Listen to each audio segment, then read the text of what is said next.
Hello, everybody, and welcome to TU TV. Today we're here with Professor Van Hanken. He is a professor here at TU, so thanks for coming out today. Thank you. I'm happy to be here. Yeah. Awesome. So what are the classes that you teach here? I teach most of the filmmaking classes that are about narrative filmmaking. So we have a different faculty member who just came into TU who's teaching documentary. Right. So anything that's not documentary is sort of my area. Gotcha.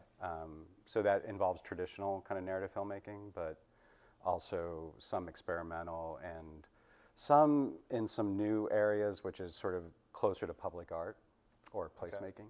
Right. So when did you join us here at TU? 2007. Great. Yeah, so I've been here a while. Awesome. Yeah, I have. We're yes. treating you well, I'm assuming, hopefully? Very well, yeah. Great. So before you're at TU, when was it that, or how was it that you became interested in the film? In film, it's a long story, but I'll give you the short one, which is, so my undergraduate degree was in literature. Okay. And I didn't think that I was going toward film, but I was a journalist for a few years, print journalist. And it became clear at that point, anyway, I'm not sure this is true now, but that print was kind of slowly, the audience for print was getting smaller and smaller. And so colleagues of mine were the ones who suggested that I, learn film, video, documentary, whatever you want to call it, visual media. And then I went to University of Texas for film school. So. Cool, yeah. I know a lot of people at UT. I'm from Texas myself. So. Oh, you are? Yeah, Dallas. Where are you from? Dallas, Texas. Great place.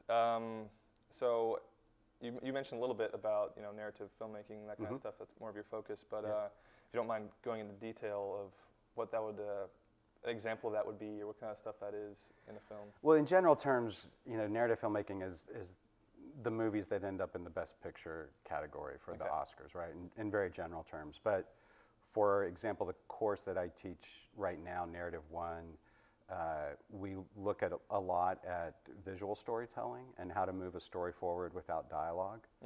And so Alfred Hitchcock, you've probably heard of his name, this kind of giant of cinema. He would refer to this as pure cinema. So there's a kind of whole world of filmmakers and practitioners who think that movies are purest when they're not using dialogue to move the story. And then the dialogue only comes in when it's absolutely critical or absolutely necessary. And a lot of times dialogue is actually doing something completely different from what the images are doing. Interesting. When it gets really good. Right, yeah. Is there a certain film, maybe by Alfred Hitchcock, that you think that would best exemplify this, or? A lot by Hitchcock. Rear Windows one, Sabotage is one.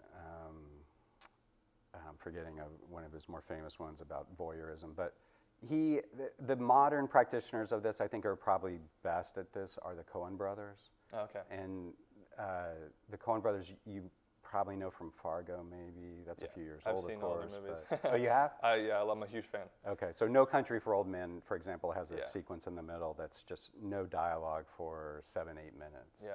And it's really gripping. It's really, just very powerful storytelling. So.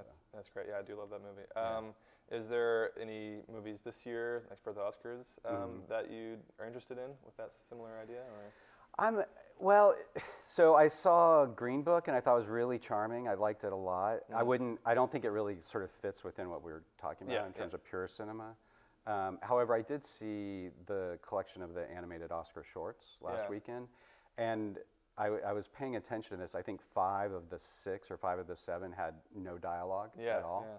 They really were an example of this kind of pure cinema, and that was exciting. I mean, for me, that was a lot of fun. The one film that had a lot of dialogue was sort of set in a psychiatrist's office where the animals sort of take on different personalities of different people, and that was obviously very chatty. But the others, they were very much about what we talk about in Narrative 1. Yeah, I think that's a great example. I mean, the short films that I've seen, a lot of them, since it's short, they don't have to have dialogue to rely on the storytelling. They can tell a whole story through just visuals. Yeah. I think personally, some of the saddest stories and the most intense stories can come from silent short stories. You know what I mean? Yeah, it's funny you say that, because this collection, I was talking to one of your co-students, Tori Gelman, yesterday.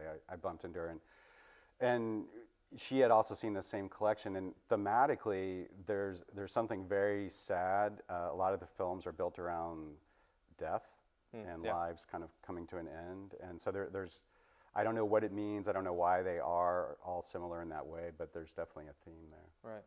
That's great. Well, thank you for coming out here and discussing this with us. We're finished already? We're already done. Yeah. You did a great job. Okay. Thank you. Yeah. Thanks for watching, y'all.